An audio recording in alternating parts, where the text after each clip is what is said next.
S V ನ್ಯೂಸಿಗೆ ಸ್ವಾಗತ. ಲೈಂಗಿಕ ದೌರ್ಜನ್ಯ ಪ್ರಕರಣದಲ್ಲಿ ಜೀವಾವಧಿ ಶಿಕ್ಷೆಗೆ ಗುರಿಯಾಗಿ ಬೆಂಗಳೂರಿನ ಪರಪ್ಪನ ಅಗ್ರಹಾರ ಕೇಂದ್ರ ಕಾರಾಗೃಹದಲ್ಲಿರುವ ಹಾಸನ ಮಾಜಿ ಸಂಸದ ಪ್ರಜ್ವಲ್ ರೇವಣ್ಣ ಸೆಲ್ನಲ್ಲಿ ಮೊಬೈಲ್ ಫೋನ್ ಪತ್ತೆಯಾಗಿದ್ದು, ಈ ಸಂಬಂಧ ಎಫ್ಐಆರ್ ದಾಖಲಾಗಿದೆ. ಸಿಸಿಬಿ ಅಧಿಕಾರಿಗಳ ದಾಳಿ ವೇಳೆ ಮೊಬೈಲ್ ಪತ್ತೆಯಾಗಿದ್ದು, ಈ ಸಂಬಂಧ ಪರಪ್ಪನ ಅಗ್ರಹಾರ ಪೊಲೀಸ್ ಠಾಣೆಯಲ್ಲಿ ಎಫ್ಐಆರ್ ದಾಖಲಾಗಿದೆ. ಸಿಸಿಬಿ ಇನ್ಸ್ಪೆಕ್ಟರ್ ಸುಬ್ರಹ್ಮಣ್ಯ ಸ್ವಾಮಿ ಅವರು ಪೊಲೀಸರಿಗೆ ದೂರು ನೀಡಿರುವ ಘಟನೆ ವರದಿಯಾಗಿದೆ.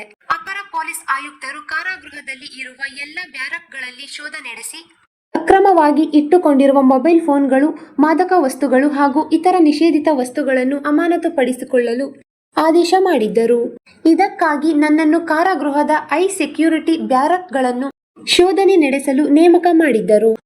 ಇನ್ನು ಕೇಂದ್ರ ಕಾರಾಗೃಹದ ಅಧೀಕ್ಷಕರಿಗೆ 2 ಅಧಿಕಾರಿಗಳನ್ನು ಪಂಚರಾಗಿ ನೇಮಿಸಲು ಕೋರಿ ನಾನು ಮನವಿಯನ್ನು ಸಲ್ಲಿಸಿದ್ದೆ. ನನ್ನ ಕೋರಿಕೆಯಂತೆ ಪಂಚರು ಮತ್ತು ಸಿಬ್ಬಂದಿಯಾಗಿ PSI Keshavamurthy, ASI Rangaswamaiah, HC Shashidhar, HC Lokesh ಮತ್ತು ಎಚ್ಸಿ ರಾಜು ಎಂಬುವವರನ್ನು ನೇಮಿಸಿದರು. ಅವರೆಲ್ಲರೊಂದಿಗೆ ನಾನು ಮಧ್ಯಾಹ್ನ 2:05 ರಿಂದ ರಾತ್ರಿ 9 ಗಂಟೆಯವರೆಗೆ ಭದ್ರತಾ ವಿಭಾಗ 1 ರಿಂದ 3ರವರೆಗೆ ಶೋಧ ನಡೆಸಿದ್ದೆ.